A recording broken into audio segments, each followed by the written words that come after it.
هل أتى على الإنسان حين من الدهر لم يكن شيئا مذكورا۔ دہر کا مطلب ہے زمانہ، لمبی مدت،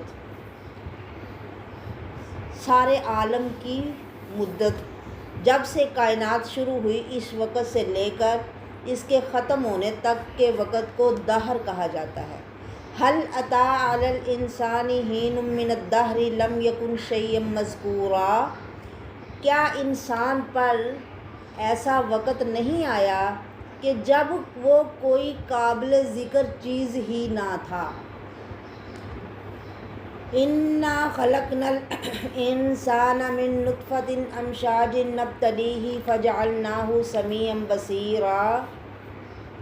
ہم نے انسان کو مرد اور عورت کے ملے جلے نطفے سے پیدا کیا، ہم نے اس کو الٹ پلٹ کیا، پھر اس انسان کو سمیعا بصیرا، سننے والا اور دیکھنے والا بنا دیا۔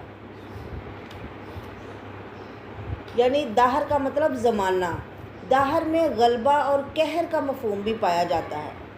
دہر کا یہ عالم اس لیے ہے کہ وہ ہر چیز میں اضطراراً گزرتا ہے اور اس پر غالب آتا ہے، اور دہر کا تعلق اللہ کی مشیت سے بھی ہے۔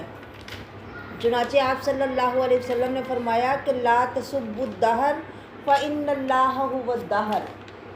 لوگ کہتے ہیں نا زمانہ خراب ہو گیا یا زمانہ برا وقت زمانہ آ گیا، فرمایا زمانے کو گالی نہ دو، اللہ ہی زمانہ ہے۔ اور دہری وہ شخص ہے جو کائنات کی تخلیق کا قائل نہیں، بلکہ وہ سمجھتا ہے کہ عبدالآباد سے چیزیں ہیں اور یہ ہمیشہ رہیں گی، شروع سے ہیں، یعنی خود ہی وجود میں آئی ہیں اور خود ہی ختم ہو جائیں گی۔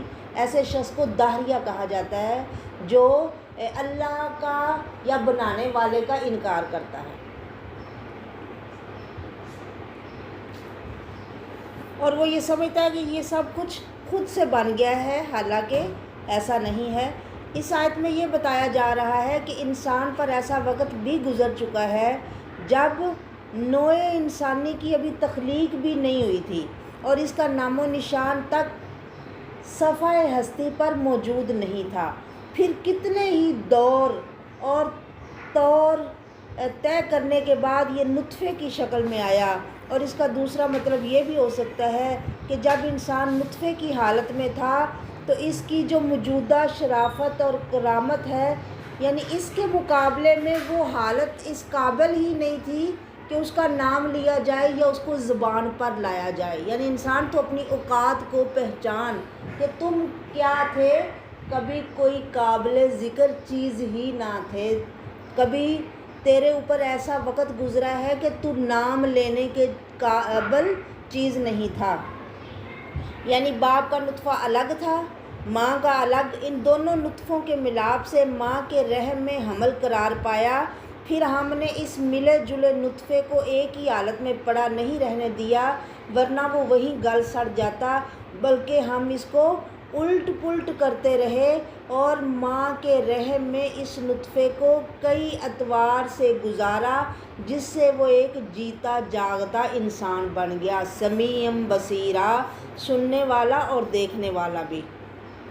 اب آپ دیکھو دوسری مخلوق یعنی جو جاندار مخلوق ہے وہ بھی تقریباً سب ہی سنتے بھی ہیں، دیکھتے بھی ہیں، لیکن وہ انسان جیسے سمیع اور بصیر نہیں ہے کہ انسان ان چیزوں کو صرف دیکھتا اور سنتا نہیں، بلکہ ان دیکھ سن کے نتیجہ اخذ کرتا ہے، کسی مطلب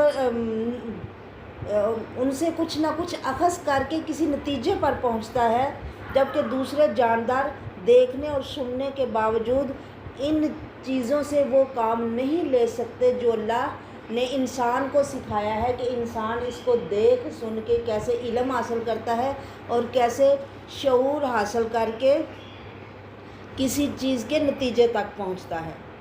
پھر فرمایا انا ہدیناہ السبیل، بے شک ہم نے ہدایت دی اس انسان کو سبیلا، راستے کی، اما شاکرن، یا تو وہ شکر گزار بن جائے، و اما کفورا، یا وہ کفر کرنے والا بن جائے، یعنی اس کی اپنی مرضی ہے۔ راستے اس کو ہم نے دونوں ہی دکھا دیے، اچھا بھی اور برا بھی۔ اب یہ راہ دکھانے کی بے شمار صورتیں ہیں۔ مثلا نمبر 1، اللہ تعالیٰ نے ہر انسان کو فطرت سلیمہ پر پیدا کیا ہے، جس کا تقاضا ہے کہ وہ اپنے خالق مالک کا حق پہچانے۔ اس چیز کو اللہ تعالیٰ نے قرآن میں عہد الست سے تعبیر فرمایا ہے کہ سب سے پہلے جب اللہ نے انسان سے وعدہ لیا کہ بتاؤ میں تمہارا رب ہوں کہ نہیں، تو سارے انسانوں نے کہا کہ بلا، کیوں نہیں، تو ہی ہمارا رب ہے۔ یہی وجہ ہے کہ اب آپ دیکھ لو کہ انسان کو جب بھی کوئی مصیبت مشکل آتی ہے، ہر انسان اس کا کوئی عقیدہ ہو، وہ کسی جگہ پہ رہنے والا ہو، وہ چاہتا ہے کہ کوئی ایسی طاقت ہو جو جب سب طرف سے راستے بند ہو جائیں تو ہر انسان کو ایک امید ہوتی ہے کہ کوئی ایسی طاقت ضرور ہے جو میری مدد کرے گی۔ پھر دوسرے نمبر پہ ہر انسان میں برے اور بھلے کی اللہ نے تمیز رکھ دی ہے نا۔ یہی وجہ ہے کہ جب انسان کوئی برا کام کرتا ہے تو اس کا ضمیر اسے ضرور ملامت کرتا ہے، انسان کے اندر سے آواز آتی ہے کہ تو نے غلط کیا، تجھے یہ نہیں کرنا چاہیے۔ نمبر 3، انسان جب بھی کسی مصیبت میں گر جاتا ہے تو غیر شعوری اور اضطراری طور پر اس کی نگاہیں اپنے خالق کی طرف اٹھتی ہیں اور وہ فریاد کرتا ہے، اسے پکارتا ہے، جس کا مطلب یہ ہے کہ مشکلات میں اپنے خالق یا کسی اندیکھی بالا تر قوت پر بھروسہ کرنا انسان کی فطرت میں داخل ہے۔ انا ہدیناہ السبیل اما شاکرا و اما کفورا، یعنی ہر انسان کو ہم نے ہدایت دی ہے، اب وہ اپنی مرضی سے شکر کرنے والا بنے یا کفر کرنے والا بنے۔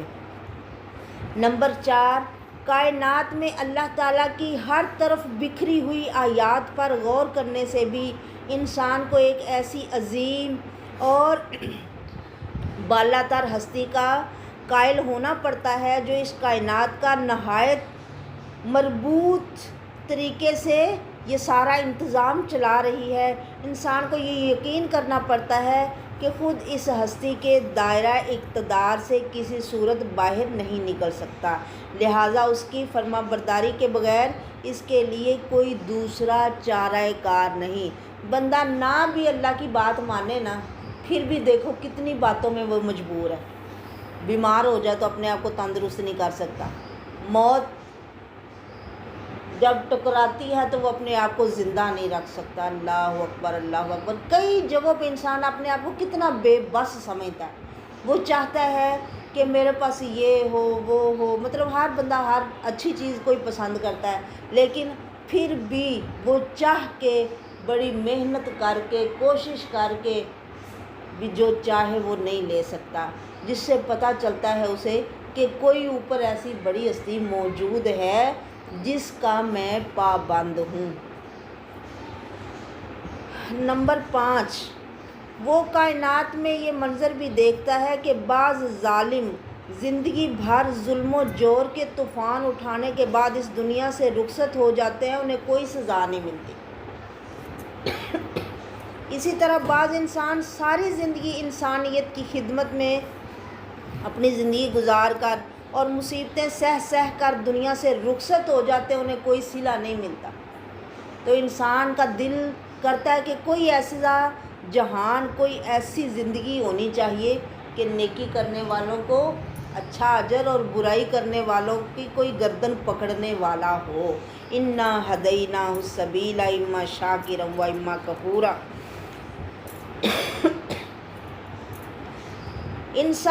نمبر 6، ان سب ذرائع سے بڑھ کر اللہ تعالیٰ نے انسان کی ہدایت کا یہ اہتمام فرمایا کہ انبیاء اور کتابیں ہر دور میں بھیج کر انسانوں پر حجت پوری کر دی کہ ان سب باتوں کے بعد انسان کو اس کے حال پر چھوڑ دیا کہ اب وہ اپنے اختیار کا صحیح استعمال کر کے اس کا فرما بردار اور شکر گزار بندہ بننا چاہتا ہے، یا دنیا کی دلکشی میں مست ہو کر اللہ کو بھول جانا، یا اس کی سرکشی کی راہ اختیار کر کے نمک حرام بن جاتا ہے۔ یہ اس کی اپنی مرضی۔ صرف اسی چیز میں اللہ نے انسان کو ڈھیل دی ہے، آزادی دی ہے، جس کا وہ غلط استعمال کرتا ہے، اور شکر کرنے والے کم ہیں، کفر کرنے والے زیادہ بن جاتے ہیں، اور اپنے آپ کو جانتے بوجھتے ایسی آگ کے سپرد کر رہا ہے جو کبھی ختم نہیں ہونے والی۔ اللہ معاف فرمائے، اللہ محفوظ فرمائے۔ فرمایا کہ لوگوں، یہ دنیا دار الجزا نہیں ہے، یعنی یہ بدلے یا ان کی جگہ نہیں ہے کہ بندہ یہاں نیکی کرے اور فوراً اس کا اجر مل جائے۔ بعض دفعہ مل بھی جاتا ہے کوئی تھوڑا بہت، لیکن پورا اجر یہاں ملنا، یہ چھوٹی سی زندگی میں پورا اجر نہیں مل سکتا۔ یہ دنیا بدلے کی جگہ نہیں ہے، اور نہ ہی یہ دنیا عیش کی جگہ ہے، بلکہ یہ تو دار العمل ہے۔ محنت کے لیے یہ جگہ اللہ نے دی ہے، امتحان کے لیے دی ہے، جہاں یہ آزمائش مقصود ہے کہ انسان اچھے یا برے، یعنی کیسے عمل بجا لاتا ہے۔ پھر فرمایا اِنَّا أَعْتَدْنَا لِلْكَافِرِينَ سَلَاسِلَ وَأَغْلَالًا وَسَعِيرًا، بے شک ہم نے کافروں کے لیے سلاسلہ زنجیریں، وَأَغْلَالًا اور طوق، وَسَعِيرًا اور بھڑکتی آگ تیار کر رکھی ہے۔ یعنی امتحان کا وقت ہر انسان کی موت تک کا ہے۔ جو لوگ اس امتحان میں فیل ہو جائیں گے، ان کی آخری زندگی انتہائی تلخ ہوگی، اور یہ دنیا کی زندگی جس قدر آزادانہ اور عیش و آرام میں گزار کر مریں گے، اسی نسبت سے انہیں عذاب بھی دیے جائیں گے۔ اللہ معاف فرمائے، اللہ معاف فرمائے۔ زنجیروں میں انہیں جکڑ دیا جائے گا، گلے میں توق ڈال کر انہیں جہنم میں پھینک دیا جائے گا۔ یہ کافروں کا ٹھکانہ ہے، نہ شکر لوگوں کا۔ اور شکر گزار لوگوں کے لیے اللہ فرماتے ہیں ان الابرار یشربون من کأس کان مزاجها کافورا، بے شک نیک لوگ، ابرار لوگ، یشربون وہ شراب کے ایسے جام پئیں گے، من کأس جس میں کافور کی آمیزش ہوگی، عینن وہ ایک چشمہ ہوگا جس سے اللہ کے بندے پئیں گے، اور جہاں چاہیں گے وہ سہولت کے ساتھ اس کی شاخیں نکال کر لے جائیں گے، یعنی جس جگہ پہ جانا چاہیں گے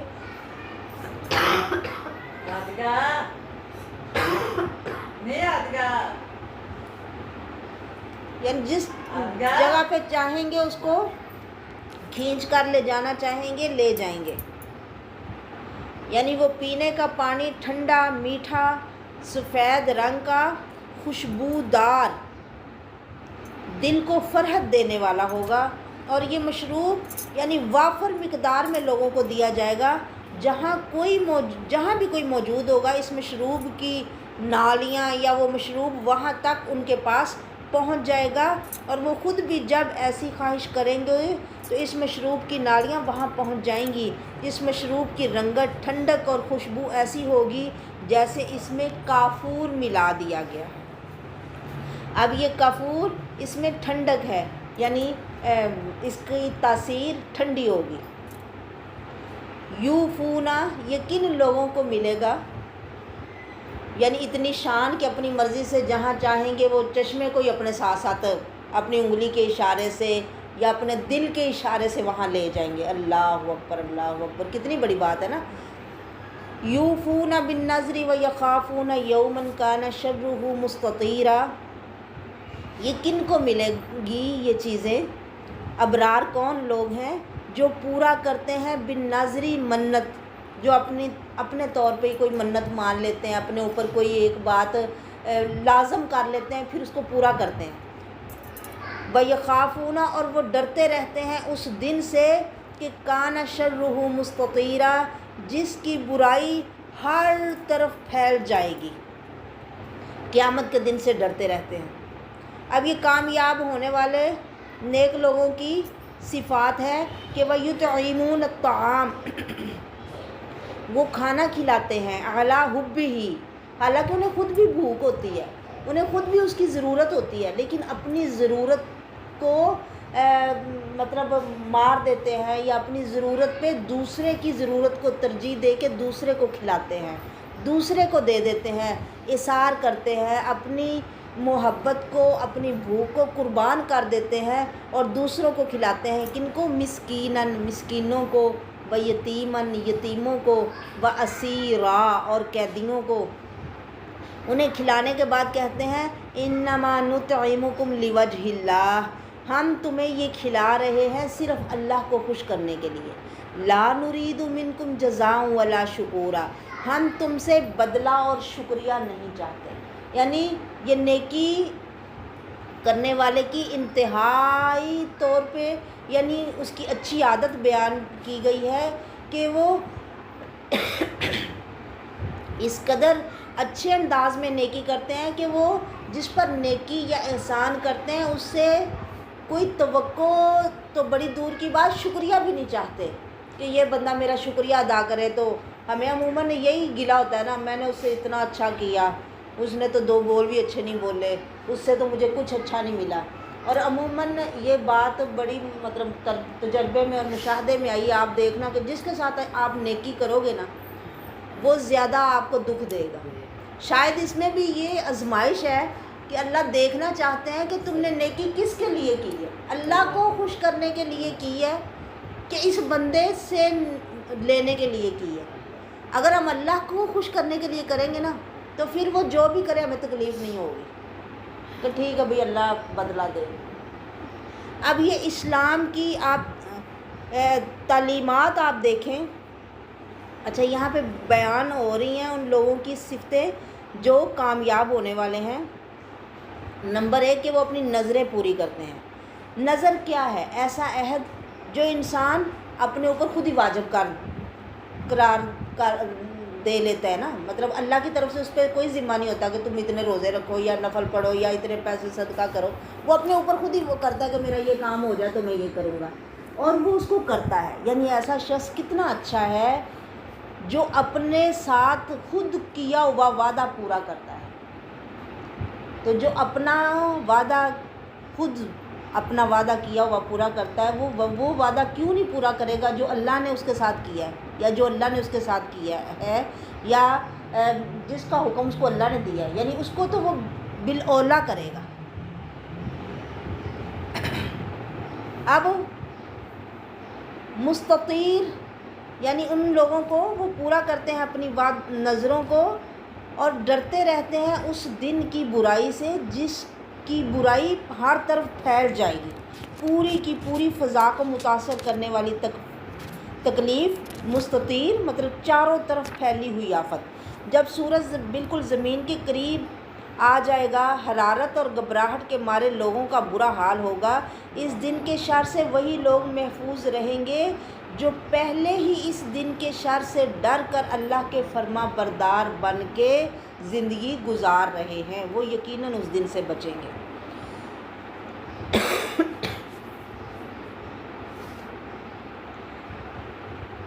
اب اچھے لوگوں کی خوبی کہ وہ نیکی کر کے لوگوں سے شکریہ نہیں چاہتے۔ اسلام کی انتہائی اعلیٰ اور عرفہ تعلیمات میں سے ایک یہ حکم ہے، یعنی احسان کرنے والوں کو اسلام نے یہ تعلیم دی ہے کہ وہ اس سے جس پر احسان کیا گیا ہے کسی طرح کے معاوضے اور بدلے، حتیٰ کہ شکریہ کی بھی توقع نہ رکھو۔ بس اللہ کے لیے کر دیا، نیکی کر دریا میں ڈال، میں نے لوگوں سے بدلہ صلہ نہیں لینا، اللہ مجھے اس کا اجر دے گا۔ لیکن اللہ تعالیٰ نے ساتھ ساتھ جن پر کوئی نیکی کرے انہیں بھی حکم دیا ہے کہ جو لوگوں کا شکریہ ادا نہیں کرتا اس نے اللہ کا کیا شکریہ ادا کرنا ہے، کہ کوئی تمہارے ساتھ اگر اچھا سلوک کرے تو تم اس کی نیکی کی قدر کرو، اس کا شکریہ ادا کرو، یہ اللہ تعالیٰ حکم دیتے ہیں۔ جو کر رہا ہے اسے نہیں توقع رکھنی چاہیے، لیکن جس پر ہو رہا ہے اس کو تعلیم اسلام دیتا ہے کہ تم اس کا شکریہ ادا کرو، اس کو بدلہ دو، بلکہ اچھا بدلہ دو۔ اسلام تو ہمیں یہاں تک کہتا ہے نا کہ کوئی ہمیں اچھے لفظوں میں سلام کہے تو ہم اس کا جواب دیں، اچھا جواب دیں، یعنی اچھے لفظ کوئی ہمارے ساتھ بولے تو ہم اس کا اچھے لفظوں میں جواب دیں، یہ احسان کا تقاضا ہے کہ بندہ جب اس کے ساتھ کوئی اچھائی کرے تو وہ اس کا اچھے لفظوں کے ساتھ شکریہ ادا کرے۔ اور ایسے ہی وہ معاشرہ کتنا اچھا ہے کہ دینے والے دیے جا رہے ہیں اللہ کے لیے، لوگوں سے امید نہیں رکھتے کہ وہ ہمیں شکریہ ادا کریں یا ہماری تعریف کریں یا ہمیں بدلہ دیں، اور دوسرے لوگوں کو حکم ہو رہا ہے کہ تم ان کو بدلہ دو، ان کا شکریہ کرو، ان کی قدر کرو۔ جو بندوں کا شکریہ نہیں ادا کرے گا اس نے لوگ اللہ کا شکریہ ادا کیا کرنا کہ تم کرو ہیں۔ یعنی احسان کرنے والے نیکی کرنے اور شکریہ کرنے کی توقع نہیں رکھنے کے باوجود اس بات سے ڈرتے رہتے ہیں کہ ان کے عمل میں کوئی کمی باقی نہ رہ جائے اور اس دن ہم سے باز پرس نہ ہو، جس کے نظارے سے سب کے چہرے بگڑ جائیں گے اور ہیبت اور دہشت طاری ہو جائے گی۔ اور جو دوسرے لوگ ہیں، انا نخاف من ربنا یوما عبوسا قمطریرا، یعنی وہ صرف اللہ کو خوش کرنے کے لیے نیکی کرتے ہیں کہ اس دن سے ڈرتے ہیں جس دن کی برائی ایسی ہے کہ جس دن چہرے بدل جائیں گے، چہرے ہی اڑ جائیں گے، چہروں پہ ہوائیاں اڑ جائیں گی۔ بس کئی جگہ پہ آتا ہے نا، یہ سورۃ عبسہ میں بھی آیا ہے کہ چہروں کے اوپر دھول پڑ جائے گی، کہیں آتا ہے کہ کالے سیاہ ہو جائیں گے، چہرے ہی بگڑ جائیں گے۔ اللہ میری توبہ استغفر۔ فَوَقَاهُمُ اللَّهُ شَرَّ ذَلِكَ الْيَوْمِ وَلَقَّاهُمْ نَضْرَةً وَسُرُورًا۔ انسان نیکی کرتا ہے، محنت دنیا میں کس لیے کرتا ہے؟ اپنی جان کو بچانے کے لیے، لیکن اللہ چاہتے ہیں ہماری جان ہمیشہ کے لیے بچے۔ اتنے سخت حالات لوگوں آنے والے ہیں، ان میں بھی اپنے آپ کو بچاؤ، اپنے سے محبت کرو۔ قُوا أَنفُسَكُمْ وَأَهْلِيكُمْ نَارًا۔ دنیا میں چاہتے ہو کہ ہمارے گھر والے گرمی سردی سے بچیں، ساری یہ محنتیں کمائیاں کس لیے ہیں؟ جان کو سکون دینے کے لیے نا۔ لیکن یہ ساری آسائشیں، یہ ساری محنتیں صرف تھوڑی دیر کے لیے ہیں، جیسے ہی پیسے ختم ہوتے ہیں پھر دوبارہ بندہ وہیں اسی جگہ پہ پھر آ جاتا ہے۔ تو آخرت تو ایک بڑا لمبا دن ہے، کبھی ختم نہ ہونے والا، تو اس کے لیے کتنی زیادہ محنت کی ضرورت ہے کہ جس دن چہرے ہی بگڑ جائیں گے۔ فَوَقَاهُمُ اللَّهُ شَرَّ ذَلِكَ الْيَوْمِ، ان لوگوں کو اللہ بچا لے گا اس دن کی برائی سے۔ کن کو؟ جو لوگوں کے ساتھ یوں احسان کرتے ہیں اور شکریہ کی امید بھی نہیں رکھتے۔ تبھی فرمایا نیکی کرو دریا میں ڈالو۔ کسی پہ اگر کوئی نیکی کر لو نا تو احسان جتا جتا کے ضائع نہ کیا کرو، بلکہ بار بار اللہ سے کہا کرو، اللہ میں نے یہ کیا، تو قبول کر لے، تو اس کا مجھے اجر دینا، تو یہ میرے لیے تو قبول کر، تو مجھ سے خوش ہو جا۔ بار بار اللہ سے ایک بندہ تعلق بنائے رکھے، جوڑے رکھے کہ اپنی پرانی نیکیوں کو بھی ضائع بندہ نہ ہونے دے، انہیں بھی اللہ کے سامنے بار بار پیش کرے کہ اللہ میں وہ جو کام کیا وہ بھی تو اپنے لیے قبول کر لے، میرے پاس اور کچھ نہیں، میں نے وہ ایک کام کیا وہ بھی تو میرا اپنے لیے قبول کر لے، مجھے آخرت کے عذابوں سے بچا لینا، اس دن کی برائی سے بچا لینا جب چہرے ہی بگڑ جائیں گے۔ اللہ میری توبہ استغفر اللہ۔ فَوَقَاهُمُ اللَّهُ شَرَّ ذَلِكَ الْيَوْمِ، اللہ ان کو بچا لے گا اس دن کی برائی سے۔ وَلَقَّاهُمْ نَضْرَةً وَسُرُورًا، اللہ اکبر، اور ان کو تازگی اور سرور بخشے گا۔ سبحان اللہ سبحان اللہ۔ اصل سرور اور تازگی تو وہ ہے نا جو اس دن ملے کہ جب لوگوں کی جان حلق میں پھنس رہی ہوگی اور کسی کو سکون نہیں ہوگا، لوگ سائے کی تلاش میں بھاگیں گے۔ یہ پیچھے ہم نے پڑھا سورۃ مرسلات میں کہ وہ سائے کی تلاش میں جائیں گے تو آگے دوزخ کا ہی سایہ ہوگا، دوزخ کے دھوئیں کا سایہ، جس میں انہیں کوئی ٹھنڈک اور کوئی فرحت اور کوئی سکون نہیں ملے گا، وہ اور تڑپیں گے وہاں جا کے۔ اللہ میری توبہ استغفر اللہ۔ تو اس دن جسے سکون ملے، جسے ٹھنڈک ملے، جسے تازگی ملے، جس کے چہرے کو تر و تازگی ملے، یقیناً وہ اس دن بڑا کامیاب ہے۔ اللہ ہمیں بھی ان لوگوں میں کرے۔ وَجَزَاهُمْ بِمَا صَبَرُوا۔ اب آپ دیکھو کسی کے ساتھ بندہ نیکی کرے اور وہ آگے سے برا کرے تو کتنا ہمیں برا لگتا ہے۔ نمک حرام، یہ تو کھا پی کے ضائع کر دیا، ان کے ساتھ ہم نے بڑا کیا تو انہوں نے دیکھو کیسے کیا۔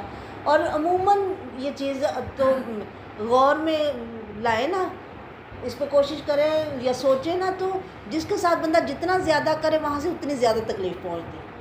میں کہتی ہوں شاید اس میں یہی اللہ بندے کو دکھاتے ہیں کہ تو دیکھ کہ تو نے یہ کام کس کی نیت سے کیا ہے، دنیا میں لینے کے لیے کیا ہے کہ آخرت میں لینے کے لیے کیا ہے۔ کہ دنیا میں لینے کے لیے کیا ہو تو پھر بندہ وہی بول بول کے ختم کر دیتا ہے نا، میں نے یہ کیا، میں نے وہ کیا، تو آپ لوگ تو ہو ہی ایسے، آپ تو ایسے، تو اس طرح دوسرے بندے کی بھی دل آزاری ہوتی ہے، اسے بھی تکلیف پہنچتی ہے کہ اس سے اچھا تھا کہ یہ میرے اوپر نیکی نہ کرتے، کہ اب موقع بموقع مجھے سناتے ہیں یا جتاتے ہیں۔ کہتے ہیں ایسا احسان جو کر کے بندہ بعد میں جتائے، اس سے اچھا تم کسی کے ساتھ نیکی کرو ہی نہ۔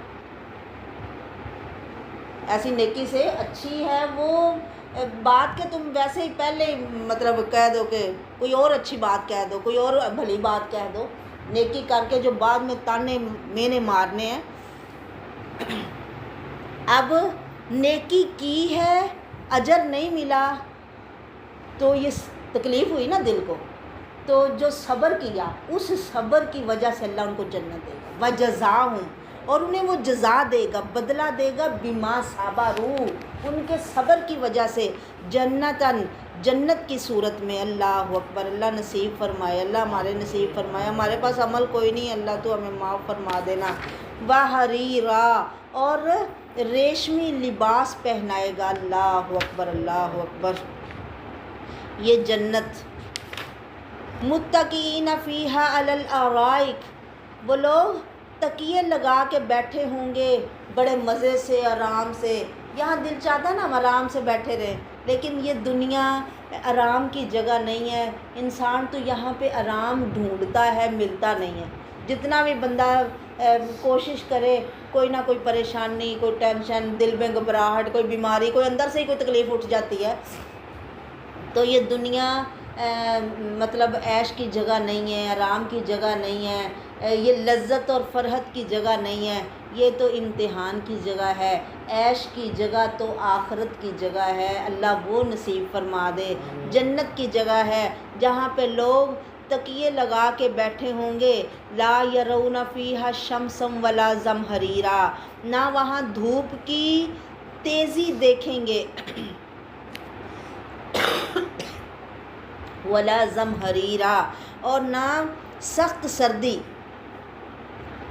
شمسن سے مراد دھوپ کی حرارت اور شدت جو بدن کو ناگوار محسوس ہو، اور زمہریر سے مراد سخت سردی ہے، اور ایسا طبقہ بھی جہاں کڑاکے کی سردی ہو، یعنی جنت کا موسم گرمی اور سردی کی ان دونوں انتہاؤں سے پاک اور درمیانے درجے کا ہوگا۔ جیسے ہمارے یہاں سمجھو موسم بہار ہوتا ہے کہ بڑا اچھا موسم نا، نہ بہت گرمی جو تکلیف دے، نہ بڑی ٹھنڈک جو تکلیف دے۔ اللہ اکبر، اللہ اکبر۔ لا یرون فیہا شمسا ولا زمہریرا ودانیۃ علیہم ظلالھا، جنت کے درختوں کے سائے ان پر جھکے ہوئے ہوں گے، اور ان کے خوشے مکمل طور پر ان کے تابع فرمان بنا دیے جائیں گے۔ دنیا میں انسان ایک پھل دیکھتا ہے پر پیسے نہ ہونے کی وجہ سے خرید نہیں سکتا، بعض دفعہ پیسے پاس ہوتے ہیں اس پھل کا موسم ہی نہیں ہوتا، بعض دفعہ چیز پاس ہوتی ہے وہ کھا ہی نہیں سکتا۔ اللہ میری توبہ، استغفر اللہ، استغفر اللہ۔ پر اللہ اکبر، اللہ اکبر، جنت کی نعمتیں ہمیشہ کی نعمتیں، نہ کبھی ختم ہوں گی، لا مقطوعۃ ولا ممنوعہ، نہ روکا جائے گا، نہ ختم ہوں گی، اور نہ یہ ہوگا کہ وہ ملیں گی نہیں، نہ وہ اتنی اونچی لگی ہیں کہ میرا ہاتھ ہی نہیں پہنچتا۔ انسان جہاں پہ چاہے گا وہ شاخیں جھک کے اس کے پاس آ جائیں گی۔ اللہ اکبر، اللہ اکبر، اللہ اکبر۔ اللہ ہمارے پلے کچھ نہیں ہے، پر تو اپنی رحمت سے ہمیں نصیب فرمانا۔ وَيُطَافُ عَلَيْهِمْ بِآنِيَةٍ مِّن فِضَّةٍ وَأَكْوَابٍ كَانَتْ قَوَارِيرَ۔ اللہ اکبر، اللہ اکبر، اللہ اکبر۔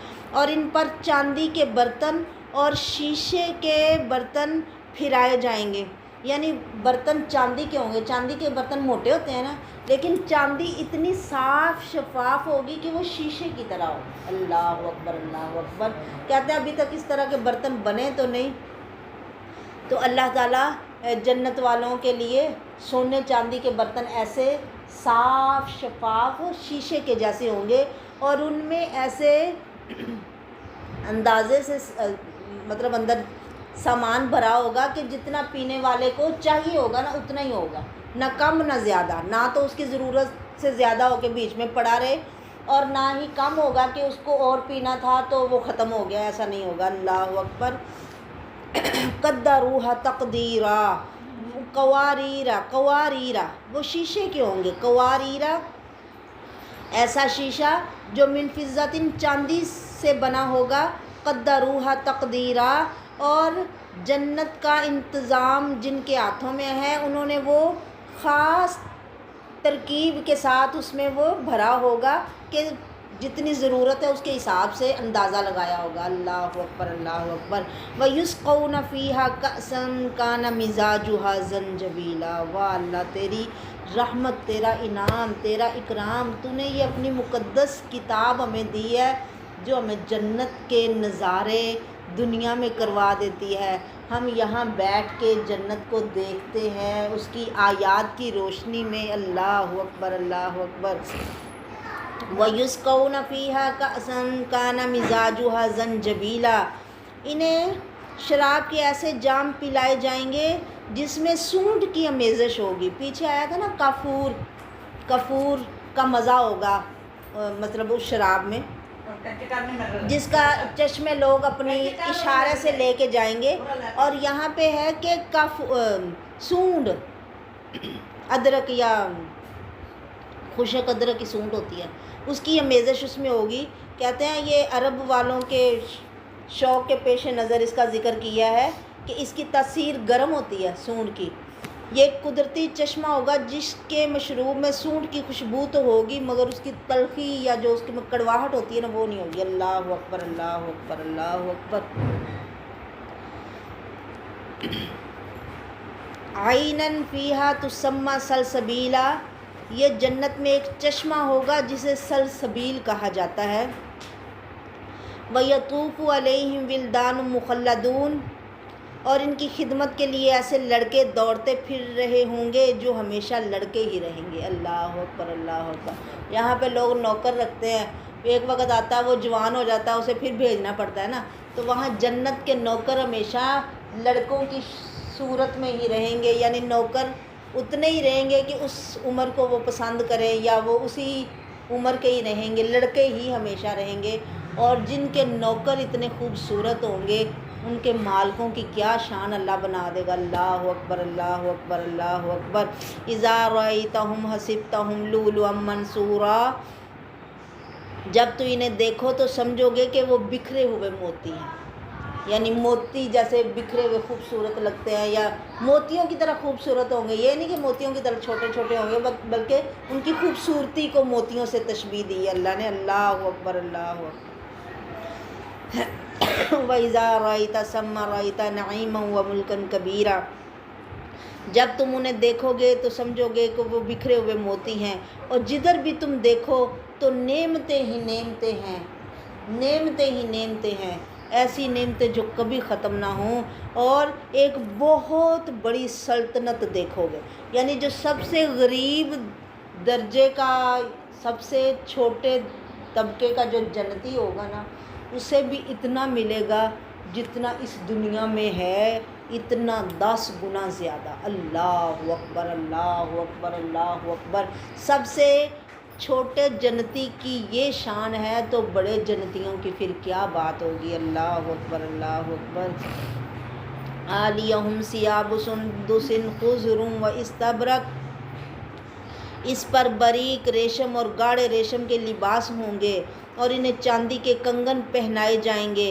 ان کا پروردگار انہیں نہایت صاف ستھرے مشروب پلائے گا اور فرمائے گا یہ ہے تمہاری جزا اور تمہاری کوشش کی قدر کی گئی ہے۔ اللہ اکبر، اللہ اکبر۔ ہم کوئی بھی کام کریں تو ہمارا دل کرتا ہے نا ہمیں کوئی دیکھے، ہمیں کوئی اچھا کہے کہ ہم نے اچھا کام کیا ہے نا۔ ہر انسان کا دل چاہتا ہے میری تعریف ہو، میرے کام پہ مجھے کوئی صلاح، مجھے کوئی اچھا کہے، تو ہمیں کوئی اچھا کہے، کوئی ہماری تعریف کرے، تو ان سب تعریف کرنے والوں میں جو ہماری تعریف کرے اللہ، اس سے زیادہ اچھا کون ہو سکتا ہے؟ یعنی ہم اب یہ دیکھو نا، کوئی کپڑے اچھے پہن لیں بچے بھی تو ان کا دل چاہتا ہے کہ ہماری کوئی تعریف کرے، کہ ہم ہاں انسان کے اندر یہ چیز ہے کہ انسان کوئی بھی کام کرے نا اس کا دل چاہتا ہے میری تعریف ہو، میری خوبی بیان ہو. تو انسان تجھے تیرا مال اور کوئی بھی نہیں دیکھ رہا تو تیرا اللہ تجھے دیکھ رہا ہے. کوئی بھی نہ تیرے پاس ہو، وہ تیرے پاس ہوتا ہے. تو کچھ بھی کرے تو اس کو دکھانے کے لیے کرنا کہ میں نے اللہ یہ تیرے لیے کیا، تو مجھ سے خوش ہو، تو مجھ سے خوش ہو جا. تو کسی کے لیے ہم کوئی کام کریں وہ ہماری قدر کرے، اس کی ہمیں خوشی ہوتی ہے. وہ قدر کتنی کو دیر کی ہوگی، ہر کوئی اسی حساب سے قدر کرے گا جتنا وہ مطلب قدردان ہے. تو اللہ سے بڑا کون قدردان ہو سکتا ہے؟ ہم اس کے لیے کوئی کام کریں. اب کسی کے سامنے ہم گھنٹے بھی روئیں تو وہ کچھ نہیں کر سکتا کہ اگر اللہ کے سامنے ایک ہماری آنکھ بس ایسے تھوڑی سی بھیگے اور ذرا سا پانی نکلے، وہ نیچے بھی نہ گرے، بس تھوڑی سی پلک ہی گیلی ہو جائے، وہ تو اس قطرے کی بھی قدر کرے، وہ اتنا قدردان ہے. تو ہم اس کے لیے کیوں نہ روئیں یا اس کے لیے گڑ گڑائیں، اس کے لیے جو بھی کرے اس کے لیے کریں تو وہ کتنی قدر کرے گا. 5ویں سپارے کے اینڈ میں اللہ فرماتے ہیں نا، ما یفعل اللہ بعذابکم ان شکرتم وآمنتم وکان اللہ شاکرا علیما. وہ کتنا قدردان ہے، کتنا قدردان ہے. کوئی کھجور کی گٹھلی جتنا بھی اللہ کے لیے خرچ کرے نا، اللہ اسے پالتا ہے اپنے ہاتھ پہ رکھ کے، اس کی قدر کرتا ہے. تو جو اتنا قدردان ہے، ہم کوئی بھی کام اس کے لیے کیوں نہ کریں؟ ہم اپنی نیکیاں کیوں ضائع کریں، یا ہم اپنا کوئی بھی کام کسی کے لیے کر کے کیوں اس کو بیکار کر دیں یا ضائع کر دیں؟ اللہ تو ہمارا ہر عمل اپنے لیے قبول فرما، ہمیں توفیق دے کہ ہم سب تیرے لیے ہی کریں، تیرے لیے جئیں، تیرے لیے مریں، تیرے لیے روئیں، تیرے سامنے تجھے خوش کرنے کے لیے جو بھی کرے تجھے خوش کرنے کے لیے کرے. تو یقیناً ہمارا رب تو بڑا ہی قدر کرنے والا ہے، وہ بہت قدر کرنے والا ہے، اس سے کوئی عمل چھپا رہ ہی نہیں سکتا. ان ھذا کان لکم جزاء وکان سعیکم مشکورا. یہ تمہاری جزا ہے اور تمہاری کوشش کی قدر کی گئی ہے. کتنی قدر کی گئی ہے، اللہ اکبر اللہ اکبر. کہ تم تنہائی میں بھی کرو تو وہ دیکھ لیتا ہے، تم اکیلے میں بھی کرو تو وہ دیکھ لیتا ہے، دل میں بھی پکارو گڑ گڑاؤ تو وہ سن لیتا ہے. اللہ اکبر اللہ اکبر. اللہ تو ہمیں اپنا بن جانے کی توفیق دے دے.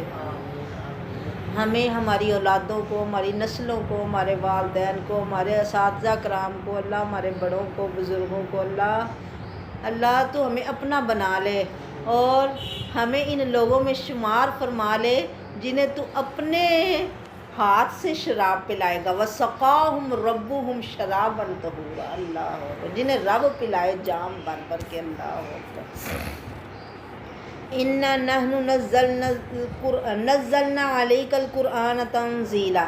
اچھا یہاں پہ بات ہو رہی ہے کہ انہیں چاندی کے کنگن پہنائے جائیں گے. سورۃ کہف میں آیا ہے کہ جنت والوں کو سونے کے کنگن پہنائے جائیں گے. ہو سکتا ہے دونوں مختلف موقع پہ پہنائے جائیں یا دونوں ہی پہنائے جائیں. اللہ اکبر. یہ تو اللہ جانتا ہے کہ کس کو کیا ملے گا. اللہ اکبر. اللہ ہمیں ان میں بس تو شامل فرما لے اپنے ان لوگوں میں کہ جن کی ہمارے پاس تو کوئی کوشش ہی نہیں ہے. وَكَانَ سَعْيُكُمْ مَشْكُورًا. وہ تمہاری کوشش کی قدر کرنے والا ہے. لوگوں کچھ کوشش کرنی ہے تو اس کے لیے کرو، کوئی عمل کرنا ہے تو اس کے لیے کرو. اللہ توفیق نصیب فرمائے. پھر قرآن کی بات ہو رہی ہے کہ ہم نے قرآن کو نازل کیا ہے تنزیلا، تھوڑا تھوڑا کر کے.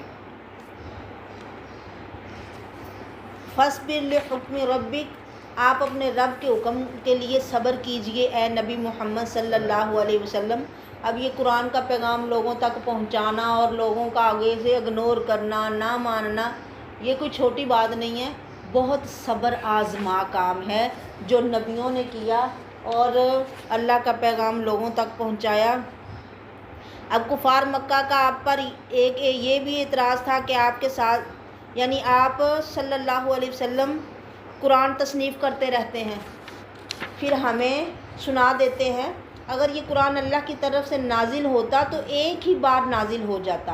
اس اعتراض کو نقل کیے بغیر اس کا جواب اللہ نے دیا اور فرمایا کہ انا، بے شک، انا میں بھی ہم نے، بے شک، پھر فرمایا نحنو، ہم نے، پھر فرمایا نزلنا، ہم نے نازل کیا۔ یعنی ایک بات کو تین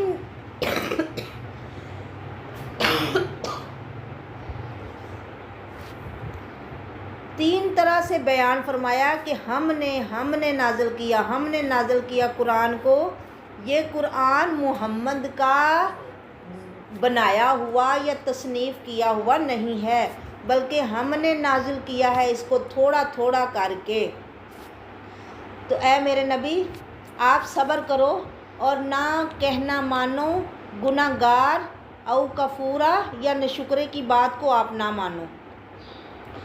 اب کچھ کافر تو وہ تھے جو قرآن پر اور آپ کی رسالت پر مختلف قسم کے اعتراض جڑ رہے تھے، اور کچھ وہ تھے جو آپ صلی اللہ علیہ وسلم کو لالچ دے کر چاہتے تھے کہ آپ تھوڑا سست پڑ جاؤ اس پیغام کو پہنچانے میں اور کوئی سمجھوتا ہم آپس میں کر لیں۔ جیسے عتبہ بن ربیعہ نے آپ سے کہا تھا کہ آپ مکہ کی اگر ریاست چاہتے ہو تو ہم آپ کو وہ دے دیں گے، اور یہ قرآن سنانا چھوڑ دو لوگوں کو، یعنی یہ تبلیغ جو آپ ایک اللہ کی کرتے ہو اور لوگوں کو قرآن سناتے ہو، یہ چھوڑ دو۔ اس کے بدلے میں اگر آپ چاہتے ہو کہ آپ مکے کے بادشاہ بن جاؤ یا رئیس بن جاؤ، بڑے آدمی بن جاؤ، تو ہم آپ کو بنا دیتے ہیں۔ اگر آپ مال و دولت چاہتے ہو تو ہم آپ کو مال و دولت دے دیتے ہیں۔ اگر کسی حسین لڑکی سے شادی کرنا چاہتے ہو تو ہم وہ بھی آپ کی کروا دیں گے۔ اور آپ صلی اللہ علیہ وسلم، یعنی آپ نے فرمایا کہ مجھے ان میں سے کچھ بھی نہیں چاہیے، میں تو اللہ کا پیغام سنانے کا پابند ہوں، تو میں یہ سناتا رہوں گا، مجھے ان چیزوں کی ضرورت نہیں ہے۔ تو اللہ نے فرمایا کہ آپ ان سے الجھیے نہیں، بلکہ فصبر، صبر کیجیے، اور صبر کے ساتھ ساتھ اپنا کام کرتے رہیے، اپنی منزل کھوٹی نہ کیجیے، ان کافروں کی باتوں میں آپ نہ آؤ۔ وَاذْكُرِ اسْمَ رَبِّكَ، آپ اپنے رب کے نام کا ذکر کرو، بُكْرَةً وَأَصِيلًا، صبح اور شام۔ اس صبر اور برداشت کے لیے جو قوت چاہیے وہ آپ صلی اللہ علیہ وسلم کو اللہ کے ذکر اور اس پر توکل کرنے سے حاصل ہوگی۔ لہٰذا آپ صلی اللہ علیہ وسلم ہر وقت اللہ کو یاد کیا کیجیے۔ ہم لوگ تو قوت حاصل کرنے کے لیے کمزوری بڑھی ہے، کشتے کھاؤ جی، بادام کھاؤ، ہاں تو اچھی سے اچھی خوراک کھاؤ۔ اب نبی مطلب ان کی خوراک کیا تھی؟ تو وہ کتنا محنت والا اور کتنا سخت کام کر رہے تھے، ان کو قوت کس سے مل رہی تھی؟ اللہ کے ذکر سے۔ ہمیں بھی اللہ کے ذکر سے اپنی زبانوں کو ہر وقت تر رکھنا چاہیے اور اسی سے ہی قوت حاصل کرنی چاہیے۔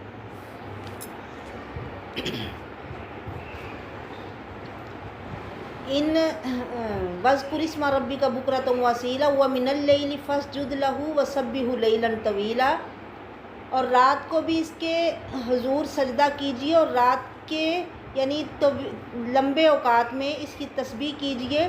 یہ لوگ تو بس دنیا سے ہی محبت رکھتے ہیں، اور ان کے آگے جو بھاری دن آنے والا ہے اس کو لوگ نظر انداز کر رہے ہیں، اسے چھوڑ رہے ہیں۔ تو آپ اس کی فکر کیجئے جو یومن ثقیلا، بڑا بھاری دن ہے۔ ان ہؤلاء یحبون العاجلہ، بے شک یہ لوگ محبت کرتے ہیں جلد ملنے والی چیز یعنی دنیا کی۔ وَيَذَرُونَ وَرَاءَهُمْ يَوْمًا ثَقِيلًا، انہوں نے چھوڑ دیا ہے اپنے پیچھے ایک بڑے بھاری دن کو۔ نحن خلقناہم، ہم نے ان کے جوڑ بند مضبوط کیے۔ وشددنا اسرہم وَإِذَا شِئْنَا بَدَّلْنَا أَمْثَالَهُمْ تَبْدِيلًا، اور جب ہم چاہیں ایسے ہی اور لوگ ان کی جگہ پہ لے آئیں گے، ان کو ختم کر کے دوسرے لوگ لے آئیں گے۔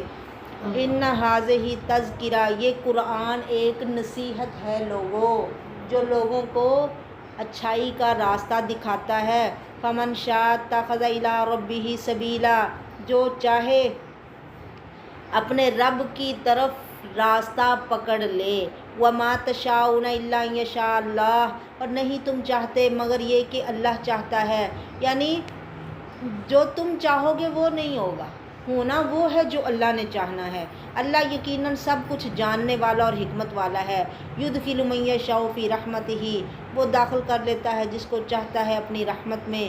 والظالمین اعد لہم عذابا علیما، اور ظالموں کے لیے اس نے دردناک عذاب تیار کر رکھا ہے۔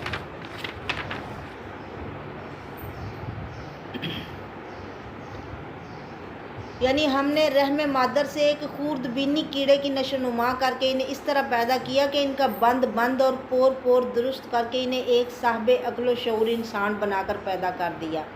تو ہم میں یہ بھی قدرت ہے کہ تمہیں پرے ہٹا کر دوسری مخلوق تمہاری جگہ لے آئے جو تمہاری طرح نافرمان اور سرکش نہ ہو، اور یہ بھی قدرت ہے کہ تمہیں اس صفحہ ہستی سے مٹا کر دوبارہ تمہیں پیدا کر کے تمہارا پورا حساب لیں۔ یہ قرآن تمہیں تمہاری فطرت کی یاد دہانی کرانے کے لیے نازل کیا گیا ہے، اور تمہیں یہ اختیار دیا گیا ہے کہ چاہے تو اس کی نصیحت کو قبول کر لو اور چاہے تو رد کر دو۔